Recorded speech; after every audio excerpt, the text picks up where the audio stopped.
Welcome to another episode of My Weird Prompts, an AI-generated podcast featuring the random prompts of Daniel Rosehill as answered by a revolving cast of friendly AI characters. Join us for deep dives into AI, technology, and whatever other random thing Daniel finds fascinating today. Subscribe on Spotify or your favorite podcatcher. Now, today's episode.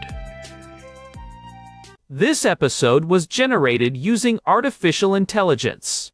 Please verify facts. Here's Daniel's prompt. Hi there, Herman and Corn. So I'd like to invite you onto a little thought experiment today as we kick off the year 2026. I think this is a fitting prompt. Every generation will look back on the technology and the way of life of the preceding generation with a mixture of amazement and bafflement as to how people ever managed. We think today with our fiber optic internet connections about how it was possible to just live and be productive when the internet connection went through a modem and made a weird squelching sound, and to download an MP3 was a long, arduous process that was not always guaranteed to even work. Today we take things like high-speed internet connectivity for granted. If we extend that into the future, we're going to look back one day at the AI technology we have today as everything we consider to be cutting edge and at the vanguard and state of the art, and it's going to seem pretty quaint or even very old fashioned. So if we were to teleport ourselves, you, me and Corn, a man, a sloth and a donkey, into our AI reality of 2036, 10 years into the future, what do you two predict that is going to strike us as very old-fashioned and very primitive about the way that we operate AI today? Love to hear your thoughts, Herman and Corn. Wishing you both, of course, a happy new year. Hey everyone, welcome back to My Weird Prompts. I am Corn, and I am so glad you could join us for our first episode of 2026. It is January 1st, and there is no better way to kick off the new year than by looking way ahead. And I'm Herman Poppleberry. Happy New Year, Corn. I have to say, our housemate Daniel really set the bar high with this first prompt of the year. He was asking us to do a bit of time traveling. He wants us to imagine we are 10 years in the future, in 2036, looking back at the artificial intelligence we are using right now in 2026. It is a fascinating thought experiment. Daniel pointed out how we look back at dial-up modems and that screeching sound they made as this ancient, almost adorable relic of the past. He wants to know what the equivalent will be for today's cutting-edge artificial intelligence. What is going to look like a dial-up modem to our future selves? I love this because we are currently living in what feels like the peak of the golden age of artificial intelligence. We have these massive models that can reason, code, and create art. But if history has taught us anything about technology, it is that we are probably in the awkward teenage phase right now. We just do not realize it yet because we are too close to it. Exactly. We think we are so sophisticated because we can talk to our phones or generate a video from a text prompt, but I suspect the very way we interact with these systems is going to seem incredibly clunky in a decade. So, Herman, let's set the stage. If we teleport to 2036, what is the first thing that strikes us as primitive about today? I think the most obvious thing, the thing that will make people in 2036 laugh, is the concept of a prompt. Today we talk about prompt engineering like it is this high-level skill. We spend all this time trying to find the right magic words to get the model to do what we want. We use these specific delimiters and few-shot examples and chain-of-thought instructions. In 2036, the idea that you had to explain yourself so carefully to a computer will seem absurd. It will be like explaining to a master chef exactly how to hold it nightly.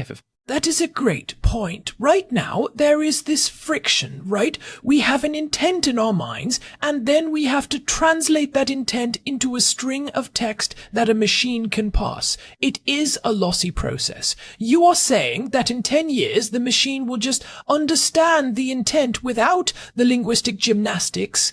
Precisely. We are moving toward what I like to call intent-based computing. By 2036, artificial intelligence will have so much context about your life, your preferences, your work history, and your current environment that it won't need a 3-paragraph prompt. You might just glance at a project and say, make this more professional. Or even just think it, if we get into neural interfaces, and the system will know exactly what professional means to you specifically. The text box itself will feel like a robotic effect. I can see that. It is like the transition from command line interfaces to graphical user interfaces, but on steroids. But let's dig into that context piece you mentioned. Right now, we talk about context windows. We get excited when a model can remember 200,000 tokens or 1,000,000 tokens. We are still managing the memory of these systems manually. In a way, how does that change? Oh, the context window is definitely going to be a relic. In 2036, artificial intelligence will likely have what we might call persistent holographic memory. Right now, when you start a new chat with a model, it is basically a blank slate unless you give it a system prompt or use a memory feature that is still quite limited. It is like having a brilliant assistant who gets hit with an amnesia ray every time you walk out of the room. In 10 years, your percent of the year feras de feed you'll do a That sounds both incredibly useful and a little bit terrifying from a privacy perspective, but strictly from a technical standpoint, the idea of a window or a limit disappears. It becomes a continuous stream of data. But Herman, what about the latency? That is something that drives me crazy today. Even with the fastest models, there is that slight pause, that feeling of the machine thinking before it responds. That is the dial-up screech of 2026, that 3-second delay while the tokens are being generated. In 2036, we will have reached what I call zero-latency intelligence. The response will be instantaneous or even predictive. We will look back at 2026 and say, can you believe we used to sit there and watch the text scroll across the screen?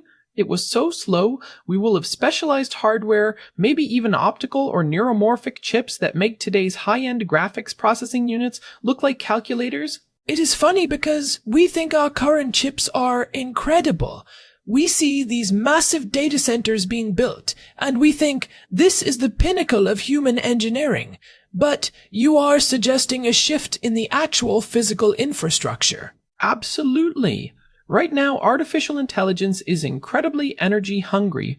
We are talking about hundreds of megawatts to train and run these models.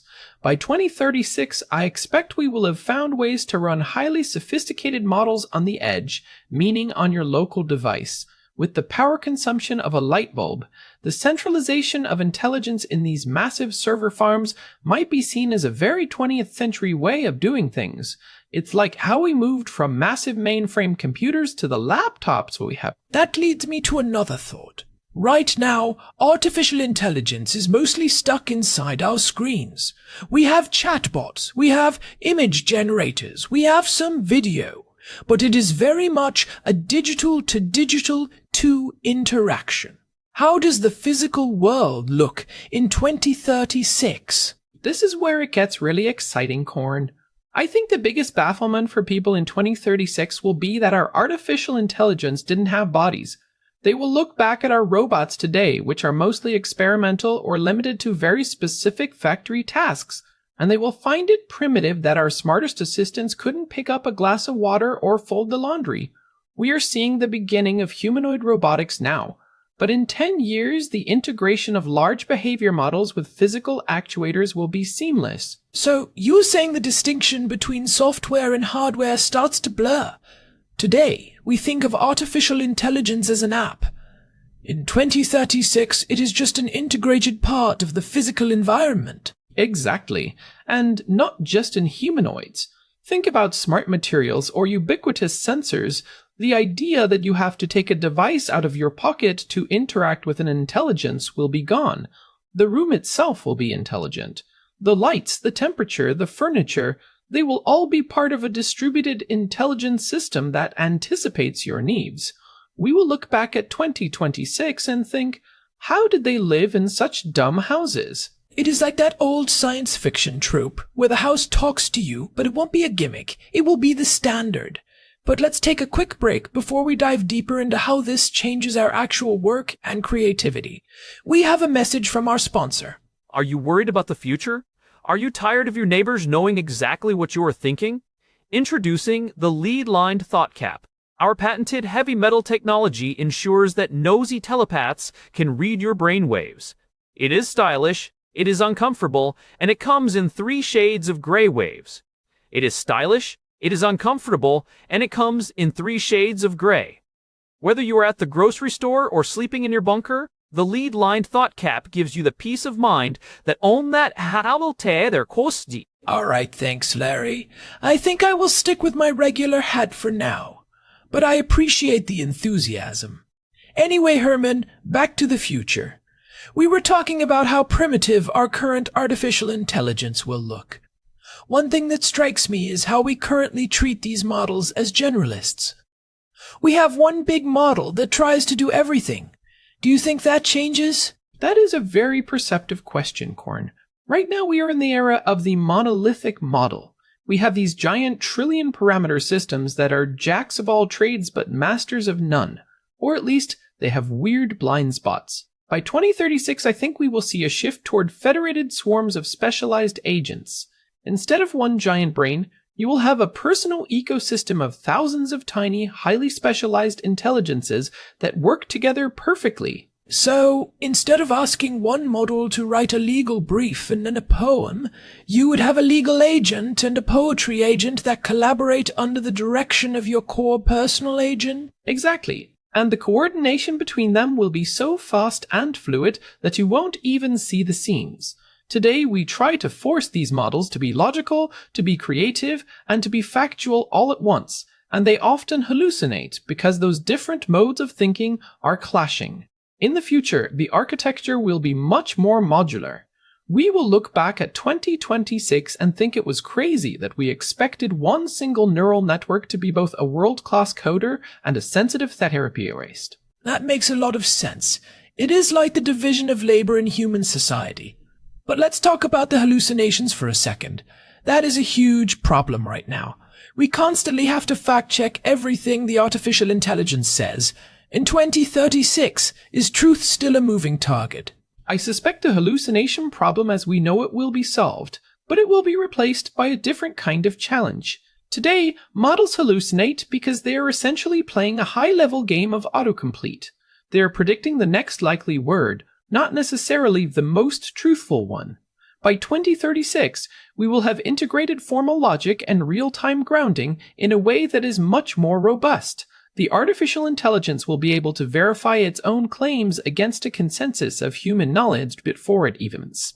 So the idea of a model just making up a legal case or a historical fact will be seen as a weird early-stage bug, like when early digital cameras had those purple fringes around everything. Perfect analogy. It is a technical limitation of the current architecture. Once we move beyond simple transformer models and into systems that can perform true symbolic reasoning, the machine will have a sense of what it knows and what it doesn't know. The fact that we have to tell today's models to take a deep breath and think step by step will be another thing that seems hilarious to people in 2036. They will say, "You had to tell the computer to think?" That is like telling a car to use its wheels. I love that. But here is another angle. What about the way we learn? Right now, we spend years in school absorbing information. If we have this zero-latency, persistent, perfectly truthful intelligence available at all times, does the very concept of human knowledge change? This is where the bafflement of the future generation will be the strongest. I think people in 2036 will look back at our education system in 2026 and find it incredibly inefficient. They will wonder why we spent so much time memorizing facts that were available in a fraction of a second. The focus of education will likely shift entirely toward what we might call high-level synthesis and ethical judgment. So instead of learning how to calculate a derivative, you're learning how to decide which mathematical models are appropriate for a given societal problem. Right. The artificial intelligence does the calculation, the execution, the low-level creation. The human becomes the director, the curator, the moral compass. The The primitive part of 2026 is that we are still trying to compete with the machines at the things they are already better at. We are still worried about artificial intelligence taking over entry-level coding or basic copywriting. In 10 years, those won't even be considered jobs for humans. It would be like having an audio job as a helper. That is a profound shift. It changes our identity as a species, really. We have always defined ourselves by our ability to do things, to make things. If the doing and making become trivial, what is left? What is left is the dreaming and the deciding. But even the dreaming might be augmented. Think about the way we create art today. We type in a prompt for a cat in a spacesuit. In 2036, you might be able to co-create an entire immersive virtual world in real time, where the artificial intelligence is sensing your emotional response and adjusting the narrative, the music, and the lighting to create a specific. It sounds like we are moving from being consumers of media to being participants in a continuous AI-generated reality. But let's bring it back to the mundane for a second. Think about something like email or scheduling a meeting. Today, that is a huge part of our cognitive load. Oh, the future will definitely look back at our overflowing inboxes with pity. The idea that a human has to read 50 emails a day and decide which ones are important will be seen as a form of digital serfdom. In 2036, your agent will handle 99% of your communications. It will know which meetings are worth your time. It will draft responses that sound exactly like you but are more polite and efficient. And it will only bother you when a human-to-human connection is required. We will look back at 26 and I'm ready for that future right now, honestly. But let's talk about the downside. If everything is so easy, if the friction is gone, do we lose something? When we look back at dial-up, there was a certain patience we had to have. You waited for the image to load. There was a sense of anticipation. Does the world of 2036 feel a bit hollow because everything is instantaneous? That is a deep philosophical question, Corn. I think every generation feels that the next one is losing something. People probably thought that when we moved from handwritten letters to the telegraph, there is a certain grit and texture to life that comes from friction, but I think humans are incredibly good at finding new forms of friction. In 2036, the challenges won't be about how to get information or how to make a thing, but about us today is that we are still struggling with scarcity. We are still That is a very Herman Poppleberry observation. The shift from a scarcity mindset to a meaning-seeking mindset. But let's look at one more technical detail. Today we are obsessed with the size of models.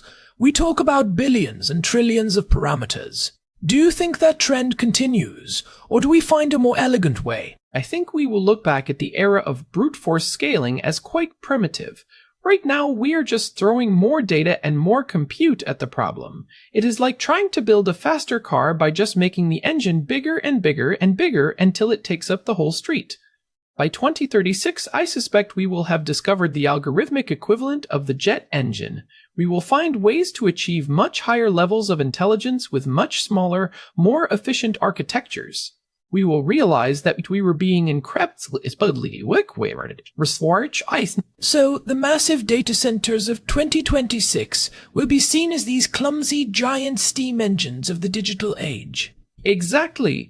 They are the coal-fired plants of intelligence. The future will be much more about elegant biological-inspired computing. We might even be using synthetic biology to store data or perform certain types of calculations. The idea that we used silicon chips and massive cooling fans to simulate a brain will seem as outdated as using vacuum tubes. This really puts our current excitement into perspective. We feel like we are at the end of history, but we are really just at the very beginning of a new chapter. I want to talk about the practical takeaways for our listeners who are living in 2026 right now. If we know this is where we are headed, how should we be thinking about artificial intelligence today? First, I think we should stop trying to be better than the artificial intelligence at the things it is good at. Don't try to be a better encyclopedia or a faster calculator. Instead, focus on developing your ability to ask the right questions. The prompt might go away, but the intent remains. The human who knows what they want to achieve and why they want to achieve it will always be the one in the driver's seat. So, cultivate your taste and your vision. Yes, taste is going to be the ultimate currency. When anyone can generate a perfect image or a perfect piece of code, the thing that will matter is the human judgment that says this one is meaningful and that one is not. We should be spending our time refining our aesthetic and ethical sensibilities. And what about the technical skills? Should people still learn to code or to write? They should learn the principles behind them, but they shouldn't worry about the syntax.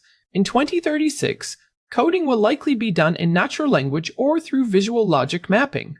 But understanding how a system works, understanding the logic of a process, that will always be valuable. Think of it like this. You don't need to know how to build a combustion engine to be a great race car driver, but you do need to understand the physics of how a car moves. That is a great way to put it. We are moving from being the mechanics to being the drivers, and eventually, maybe just the navigators. And eventually, perhaps just the passengers who decide where the journey is going in the first place. Another thing listeners can do is to embrace the multimodality that is coming. Don't just think of artificial intelligence as a text box. Start playing with voice, with image generation, with video. Get used to the idea that intelligence is something you can interact with through all your senses.